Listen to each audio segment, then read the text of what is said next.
La historia que creemos conocer de memoria presenta un vacío abrumador. Este vacío es un espacio en blanco informativo que se extiende precisamente durante 40 días. Se trata de los 40 días que transcurrieron entre la resurrección y la ascensión. Los 4 evangelios canónicos, los de Mateo, Marcos, Lucas y Juan, cubren este intervalo con apenas unos hilos tenues, casi etéreos. Observamos algunos encuentros en el camino a Emaús, donde los discípulos no lo reconocen hasta que parte el pan. También en la orilla del lago de Tiberíades, donde comparte un desayuno de pescado con ellos, y una aparición en una habitación cerrada en la que muestra sus heridas a Tomás. Sin embargo, estos relatos describen sucesos, no su contenido profundo. No citan diálogos detallados. ¿Qué les dijo exactamente Jesús a sus discípulos al regresar de entre los muertos? Este fue el momento más crucial en la historia de la nueva fe, el instante de la transmisión del poder. Instrucciones finales. Tenía que entregarles su legado, dejarles un mapa de ruta, prepararlos para una misión que sabía que transformaría el mundo. Debía proporcionarles respuestas a las preguntas más difíciles. Pero los textos canónicos mantienen un silencio ensordecedor, casi aterrador. No se trata solo de un punto en blanco, sino de un agujero negro en el corazón mismo del Nuevo Testamento. ¿Y si este silencio no fue accidental? ¿Y si resultó de una decisión editorial consciente, tomada siglos después, cuando la Iglesia pasaba de ser una secta perseguida a una institución imperial? ¿Y si los discípulos ocultaron deliberadamente esas palabras?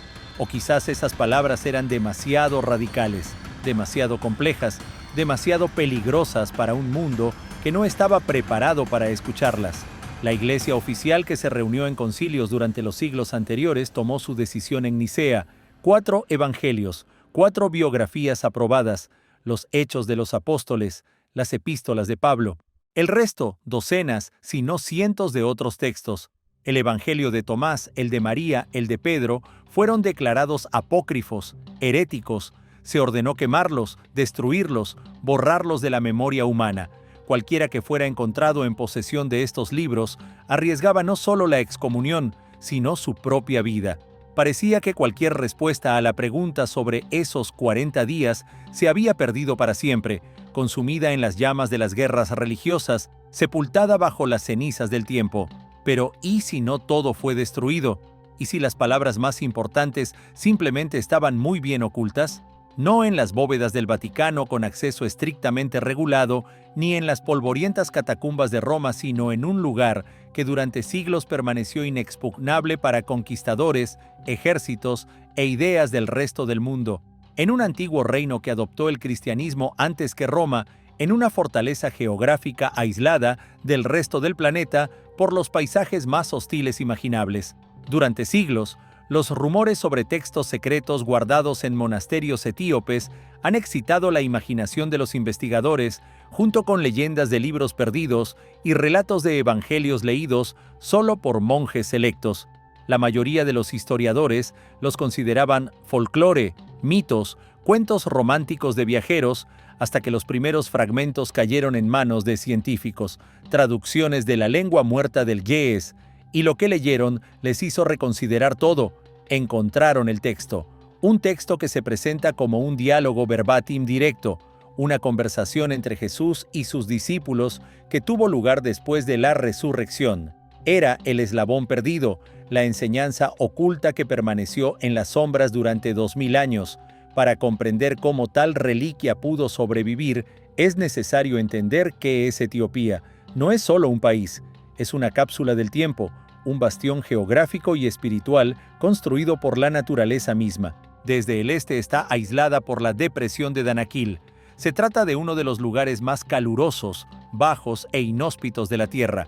Un desierto volcánico donde las temperaturas superan regularmente los 50 grados Celsius. Es un infierno en la Tierra, un pozo de fuego que ha repelido a cualquier invasor durante siglos. Hacia el oeste y el norte se extienden montañas intransitables. Las tierras altas etíopes no es solo una cadena montañosa. Este masivo altiplano, el techo de África, tiene una elevación media de más de 2000 metros. Las montañas Simien forman un laberinto de cañones y picos que alcanzan 4500 metros.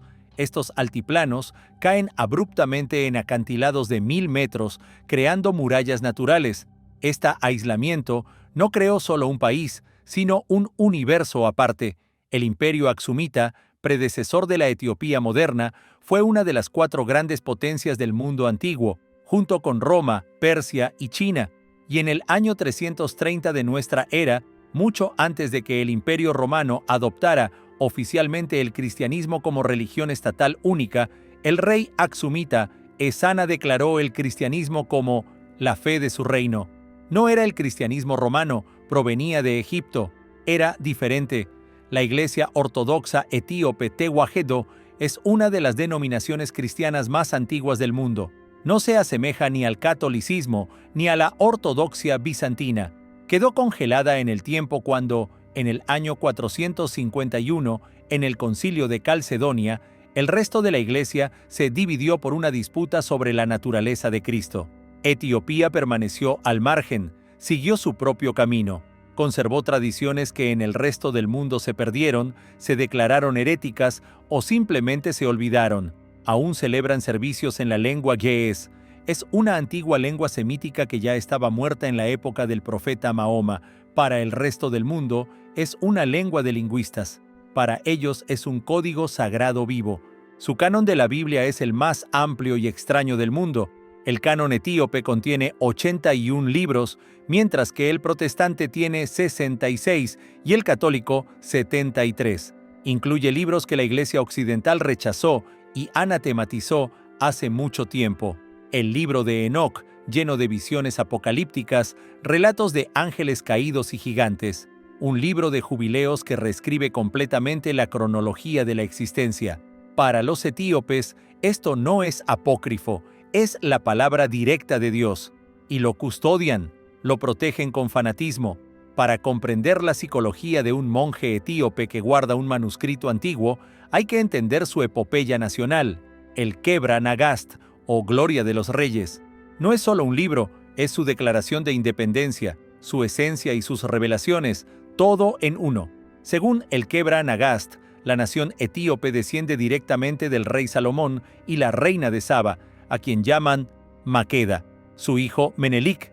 Primero, según la epopeya, viajó a Jerusalén para ver a su padre, y al partir, instigado por los ángeles, robó el Arca de la Alianza, la misma caja que contenía las tablas con los 10 mandamientos, la mayor reliquia del Antiguo Testamento. El Kebra Nagast describe cómo el arca dejó Jerusalén, dejándola sin la gloria de Dios, y llegó a Etiopía. Para los etíopes, esto significa una cosa: ellos son el nuevo Israel. Son el pueblo elegido de verdad y su misión es custodiar el arca hasta el fin de los tiempos. Esta fe no es una metáfora, es literal. En la pequeña y discreta ciudad de Aksum hay un complejo de iglesias. Junto a la nueva y grande iglesia de Santa María de Sion, se erige una pequeña capilla antigua y modesta, la Capilla de las Tablas. Esta capilla, según su fe, alberga la mismísima Arca de la Alianza. El área a su alrededor está acordonada, nadie puede entrar, nadie excepto una persona. El guardián del arca es un monje elegido del monasterio, queda encerrado en esta capilla con la reliquia de por vida. Nunca abandona su territorio, no habla con nadie salvo su confesor. Su único trabajo en la vida es orar y vigilar el arca. Cuando siente acercarse la muerte, nombra a su sucesor. Este sistema ha funcionado durante siglos, piensen en ello. Toda una nación, su identidad, su teología, se construye sobre la idea de que son los guardianes de la mayor reliquia del mundo. Si custodian el Antiguo Testamento con tal celo, con tal fanatismo, con tal literalidad, ¿con qué dedicación custodian el Nuevo? ¿Y si almacenan más que objetos? ¿Y si almacenan palabras? ¿Y si sus fortalezas montañosas contienen textos que consideran no menos sagrados que el arca misma? Los monasterios de Etiopía no son fincas europeas con jardines tranquilos, viñedos y bibliotecas acogedoras. Son nidos de águilas. Son fortalezas del espíritu, talladas en acantilados escarpados, lugares a los que solo se accede arriesgando la vida. Tomemos el monasterio de Abuna Yematagu. Está excavado en un acantilado de arenisca a 205 metros sobre un valle seco. No es una metáfora. Para llegar primero hay que caminar por un estrecho saliente sobre el abismo, luego escalar una pared vertical y lisa, sin equipo de seguridad, sin escaleras, usando solo diminutas muescas en la piedra, pulidas por miles de pies y manos durante medio siglo. Un movimiento en falso y caes al vacío. Los monjes viven allí toda su vida, nacen en la aldea de abajo y en algún momento son llevados al monasterio. Oran, comen, duermen y mueren en esa roca. Sus manuscritos también están allí. Están completamente aislados del mundo. Custodian manuscritos antiguos. Creen que cuanto más difícil es el camino a Dios, más pura es la fe y mejor se guardan los secretos. O el monasterio de Debre Damo, uno de los más antiguos del país. Se encuentra en una amba, una cima plana de montaña con paredes escarpadas. El único acceso es una escalada de 15 metros por una cuerda trenzada de cuero. Los monjes la bajan desde arriba y izan a los peregrinos. Son completamente autosuficientes. Cultivan grano y crían ganado justo en esa cima plana. Custodian su biblioteca. Durante siglos, estos monasterios fueron inexpugnables. Cuando la reina guerrera Judith Gudit arrasó el reino de Aksum con fuego y espada, destruyendo iglesias, los monjes de Debre Damo simplemente recogieron su cuerda y esperaron. Cuando los ejércitos del imán Ahmad ibn Ibrahim al-Ghazi quemaron cientos de textos cristianos en todo el país en el siglo XVI, estos monasterios sobrevivieron. Estaban demasiado altos, demasiado lejos, demasiado bien protegidos. Eran cajas fuertes perfectas. Durante mucho tiempo el mundo académico trató los manuscritos etíopes con condescendencia. Sí, son antiguos, pero ¿cuán antiguos? La mayoría se consideraban copias medievales, interesantes artísticamente pero no sensacionales. Ilustraciones bellas pero no fuentes originales. Este dogma persistió durante décadas. Todo cambió con un descubrimiento que sacudió los cimientos de la arqueología bíblica, el monasterio de Abuna Garima. Está oculto en las montañas de la región de Tigray, cerca de la frontera con Eritrea. No es tan alto como Abuna Yemata, pero igual de aislado. La leyenda dice que fue fundado en el siglo VI por uno de los 9 santos, un misionero bizantino llamado Garima. El monasterio albergaba 2 evangelios masivos y ricamente ilustrados, los Evangelios de Garima. Durante siglos los monjes afirmaron que fueron escritos por el santo Garima mismo y que lo hizo en un solo día. La leyenda cuenta que, al comenzar a escribir, oró para que el sol no se pusiera hasta terminar, y Dios lo escuchó. Los científicos asintieron cortésmente. Una hermosa leyenda. Dataron los manuscritos a ojo, basándose en el estilo de las ilustraciones. Veredicto: alrededor del año 1000 de nuestra era. Arte medieval bien conservado, ninguna sensación. Pero en los años 2000, un grupo de investigadores europeos liderados por el experto francés Jacques Mercier obtuvo el permiso casi imposible para realizar datación por radiocarbono. Lo que hicieron pareció una operación especial. Trabajaron a la luz de velas en una pequeña habitación sofocante, bajo la mirada vigilante e inquebrantable de los monjes. Los monjes no confiaban en ellos. Temían que los científicos profanaran o dañaran la reliquia. Estudios previos eran inexactos. Analizaron la encuadernación, que era realmente medieval. Pero Mercier y su equipo recibieron permiso para tomar muestras microscópicas del pergamino de las páginas mismas, partículas diminutas que se enviaron a un laboratorio de datación por radiocarbono en Oxford, y allí la leyenda chocó con la ciencia. Los resultados del análisis silenciaron a todos. Los átomos de carbono 14 no mentían. La datación era imposible de creer. Los manuscritos se fechaban en el período entre 330 y 600 de nuestra era.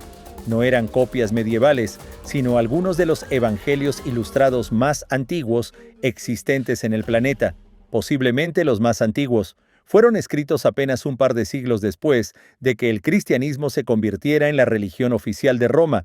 Son más antiguos que la mayoría de los textos conocidos del Nuevo Testamento.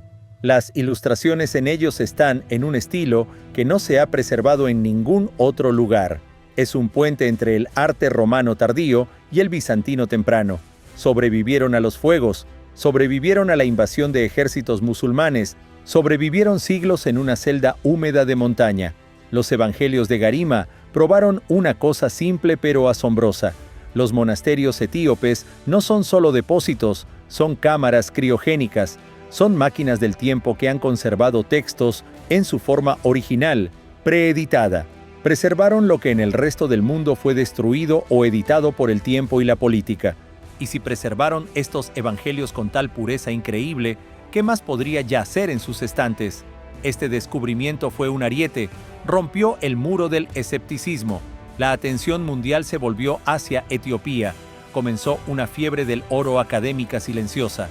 Los investigadores empezaron a reexaminar archivos antiguos, a traducir textos que habían acumulado polvo en universidades europeas durante décadas, traídos por viajeros del siglo XIX y etiquetados como copias o folclore. Comenzaron a buscar anomalías, y allí lo encontraron. No se llamaba el Evangelio secreto de los etíopes, tenía el título modesto, casi burocrático, de Epístola de los Apóstoles. La ironía es que sus fragmentos se descubrieron primero fuera de Etiopía, pequeños pedazos quemados de papiro en copto, la lengua de los cristianos egipcios, se hallaron en Egipto ya en 1895, en la ciudad de Akhmim, por el científico alemán Carl Schmitt. Más tarde se encontró un diminuto fragmento latino, del tamaño de un sello postal. El texto era incompleto y críptico. Estaba escrito en forma de diálogo, un diálogo entre Jesús y los apóstoles. Los eruditos, al analizar el estilo y la teología, lo dataron notablemente temprano, a mediados del siglo II de nuestra era, alrededor de 150. Era increíble. Este texto se escribió antes que muchos libros, incluidos en el Nuevo Testamento, como la Segunda de Pedro. Estaba más cerca de los eventos que muchos otros apócrifos, pero el texto era demasiado fragmentario para sacar conclusiones. Permaneció como una curiosidad académica, un rompecabezas sin la mayoría de sus piezas, hasta que los investigadores, inspirados por el descubrimiento en Garima, recurrieron a los archivos etíopes, y allí, entre miles de manuscritos en ge'ez, encontraron lo que buscaban, no un fragmento, no un retazo, sino una versión prácticamente completa, intacta, íntegra de la Epístola de los Apóstoles. No se guardaba por separado en un cofre dorado, formaba parte de una colección más grande que había sido copiada diligentemente durante siglos por monjes etíopes. Para ellos no era un texto perdido, siempre estuvo con ellos, simplemente no lo gritaban al mundo. Cuando el texto finalmente se tradujo y comparó con los fragmentos coptos, los investigadores contuvieron el aliento. Todo encajaba, era eso. La respuesta a la pregunta sobre los 40 días. El texto comienza donde terminan los evangelios canónicos. Después de la resurrección, los 11 apóstoles, Mateo, Juan, Pedro, Tomás y los demás se reúnen. Están confundidos, tienen miedo, no entienden qué ha sucedido. Su líder fue ejecutado de la manera más vergonzosa. Lo vieron muerto, y de repente aparece. Pero no es solo una aparición silenciosa, no es solo paz a vosotros. Es el inicio de una larga, detallada, casi 2 horas de conversación. El texto afirma que se trata de una revelación que Jesús les dio en el período entre su resurrección y ascensión. Y va directo al grano. No solo repite sus parábolas, las explica, revela su significado secreto, que aparentemente estaba oculto a la multitud. Habla sobre la naturaleza de su resurrección. Los apóstoles le hacen preguntas directas, casi infantiles. Señor, ¿eres realmente el que estuvo con nosotros o vemos un espíritu? El texto describe cómo Jesús, para probar su corporalidad, pide comida, come miel y pescado, permite a Tomás tocar las heridas. Esta descripción es mucho más detallada, más física que en los textos canónicos. Estaba destinada a disipar cualquier duda. No regresó como un fantasma, regresó en carne. Pero eso era solo el comienzo. Era un calentamiento. La parte más impactante del texto no es la prueba de la resurrección, es lo que Jesús dice a continuación. Les advierte, les da una advertencia directa, dura, casi furiosa. ¿Sobre qué? Sobre otros maestros, sobre otros apóstoles. Les advierte sobre apóstoles falsos. Y a diferencia de los textos canónicos que hablan de esto en términos generales, cuidado con los falsos profetas, este texto nombra nombres específicos. El texto dice claramente, vendrán personas que usarán mi nombre, dirán que son apóstoles pero son mentirosos. pervertirán mis palabras. Y señala a dos oponentes específicos, Simón Mago y Cerinto. Para el hombre moderno estos nombres no significan nada, pero para los cristianos del siglo II, cuando se escribió este texto, eran figuras del calibre de Lutero o Calvino, eran archiherejes, eran líderes de movimientos competidores poderosos, movimientos que hoy unimos bajo un paraguas, el gnosticismo. Para entender cuán explosivo era esto, hay que comprender qué enseñaban estas personas. Los gnósticos no eran solo una interpretación diferente, era una religión distinta usando la misma terminología. Gnósticos como Cerinto enseñaban que el mundo material era un error, que fue creado no por el Dios Padre todo bondadoso, sino por una deidad inferior, malvada o ignorante, el demiurgo. Y este demiurgo, en su opinión, era el Dios del Antiguo Testamento, el mismo Yahvé que dio los mandamientos a Moisés. Enseñaban que Jesús no era hijo de este Dios malvado, era una emanación, un mensajero del mundo espiritual superior. No vino a morir por los pecados, vino a darnos conocimiento secreto, gnosis, el conocimiento de que somos chispas divinas atrapadas en una prisión de carne. Afirmaban que Jesús no murió en la cruz. Ofrecían dos versiones, o era un espíritu, un fantasma, docetismo, que no podía ser matado. O, como enseñaba Cerinto, Cristo, la esencia divina, descendió sobre el hombre Jesús en su bautismo en forma de paloma y lo abandonó justo antes de la crucifixión. Así que cuando Jesús sufrió en la cruz, era simplemente un hombre abandonado por lo divino. Esto significa que no hubo resurrección corporal, no era necesaria. La salvación no estaba en la fe sino en el conocimiento. Ahora volvamos a la epístola de los apóstoles. Este texto es un ataque directo, total, punto por punto contra estas ideas. En el texto, Jesús dice a sus discípulos, «El Dios del que hablé es el Padre, el que creó el cielo y la tierra, no ningún otro Dios». Refuta directamente las doctrinas clave de los gnósticos. Insiste en que la salvación viene a través de la fe en su muerte y resurrección corporal, no a través de conocimiento secreto. Es como si dijera, mi carne era real, mi muerte era real y mi resurrección es real. Cualquiera que enseñe lo contrario es un mentiroso. Esto lo cambia todo. No es solo una disputa filosófica entre dos escuelas, es una lucha por el alma de la nueva religión.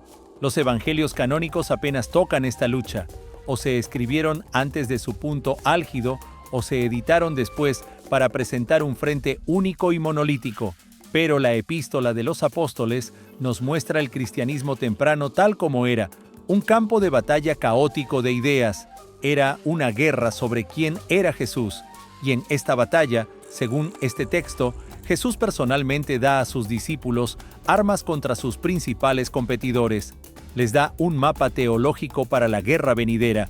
Literalmente les dicta los contraargumentos que deben usar. Dice, ellos os dirán esto, y vosotros respondedles así. El diálogo en la epístola de los apóstoles se vuelve cada vez más intenso y franco. Los apóstoles, al darse cuenta de que el tiempo es escaso, comienzan a hacer las preguntas más importantes. Señor, ¿cuándo regresarás? ¿Cómo será el fin del mundo? ¿Cuáles serán las señales? Jesús responde, pero su respuesta difiere nuevamente de lo que conocemos. Toma parábolas familiares y las amplía, dándoles un significado nuevo, más oscuro y concreto. Tomemos la famosa parábola de las 10 vírgenes que esperan al novio. 5 sabias tomaron aceite para sus lámparas, pero 5 necias no. En el Evangelio canónico de Mateo es una moral simple: vigilad, porque no sabéis el día ni la hora. Fin. Pero en la epístola de los apóstoles le piden que explique esta parábola. ¿Qué es el aceite, Señor? Y él explica, el aceite, dice, no es solo vigilancia, son actos concretos de misericordia, es fe, es amor, es ayudar a viudas y huérfanos.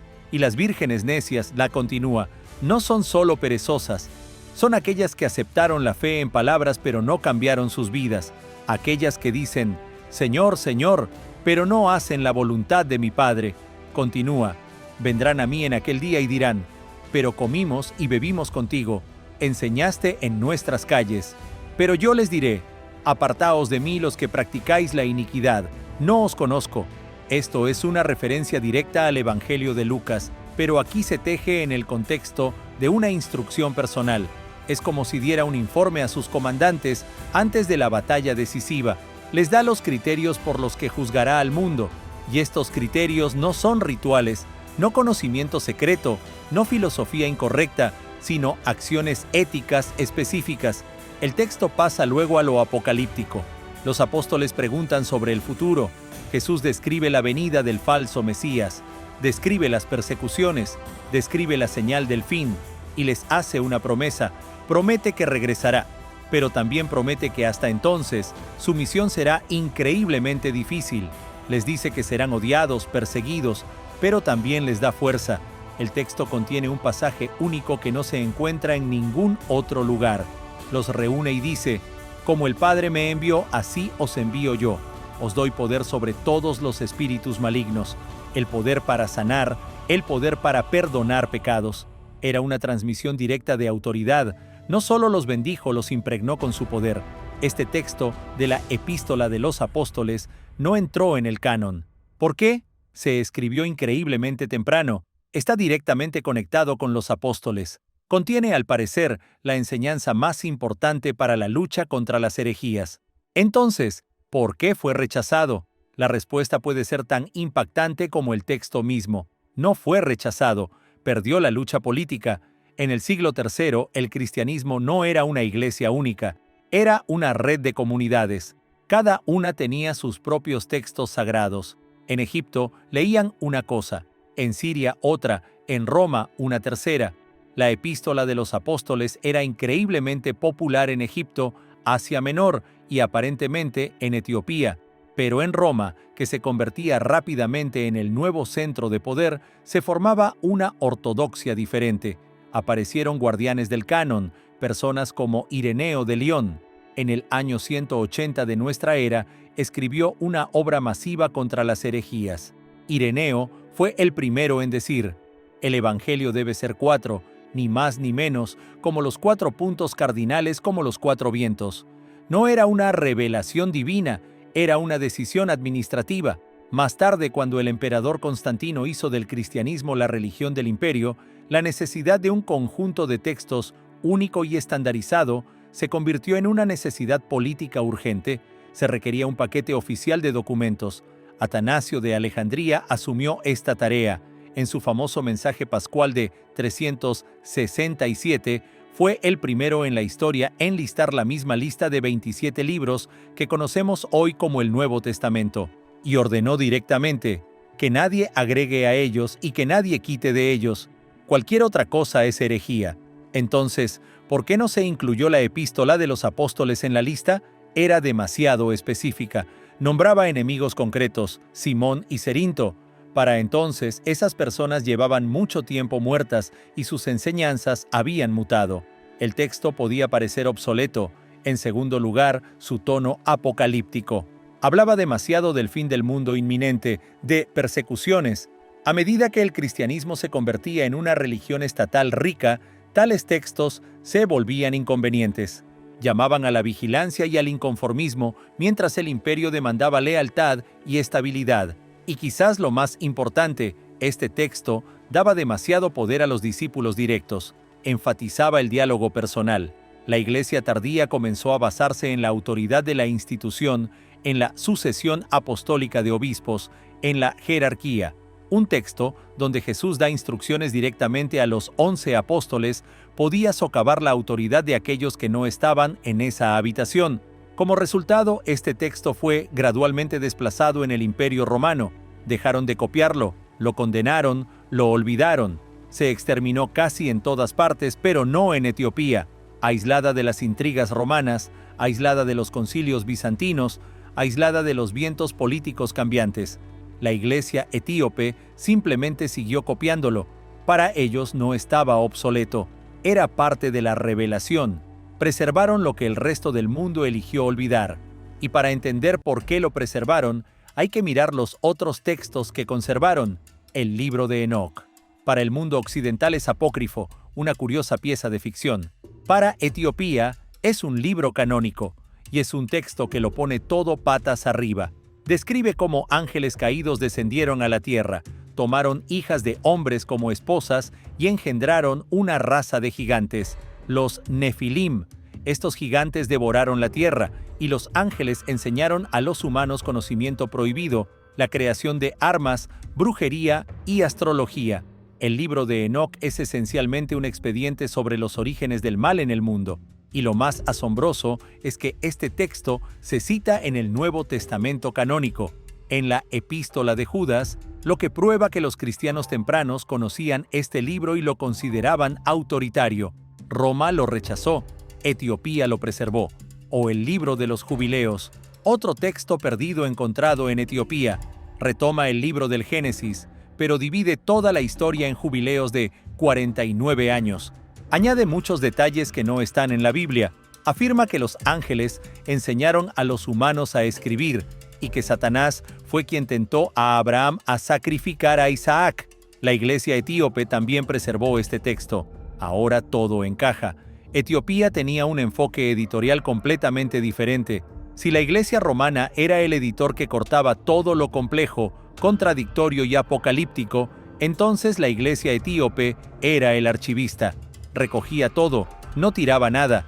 Para ellos la epístola de los apóstoles no era extraña ni obsoleta.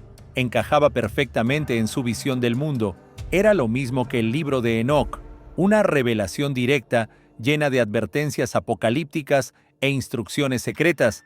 Preservaron el diálogo que ocurrió durante esos misteriosos 40 días. El descubrimiento de la epístola de los apóstoles en su versión etíope completa no es solo un hallazgo académico, es una grieta en el muro que hemos construido alrededor de la historia oficial. No refuta los evangelios canónicos, pero muestra que no son toda la historia. Son solo parte de un panorama mucho más complejo, turbulento y contradictorio. Son la versión aprobada, pulida para el consumo masivo. Este texto muestra que los cristianos tempranos estaban desesperados por respuestas. Enfrentaban una crisis de liderazgo, enseñanzas competidoras y preguntas existenciales.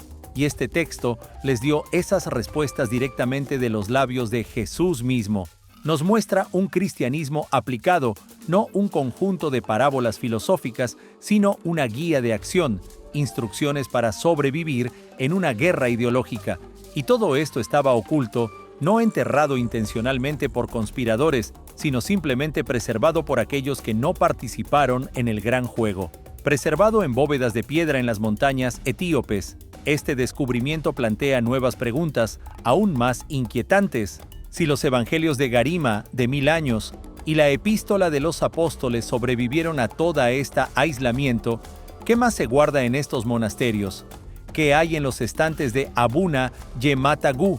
¿Qué ocultan los cientos de monasterios en las islas del lago Tana? Los expertos estiman que el 90% de los manuscritos etíopes aún no han sido catalogados. Miles, quizás decenas de miles de textos no han sido traducidos del Ge'ez. ¿Qué otros libros perdidos de la Biblia hay allí? ¿Qué otros diálogos secretos esperan su turno?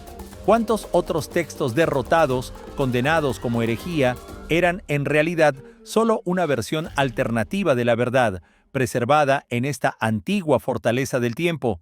Apenas estamos comenzando a descifrar este antiguo código. Solo estamos ganando la confianza de los monjes que han guardado estos secretos durante siglos. La investigación apenas ha empezado, y la verdad, oculta durante 2 milenios, puede resultar mucho más extraña de lo que podemos imaginar.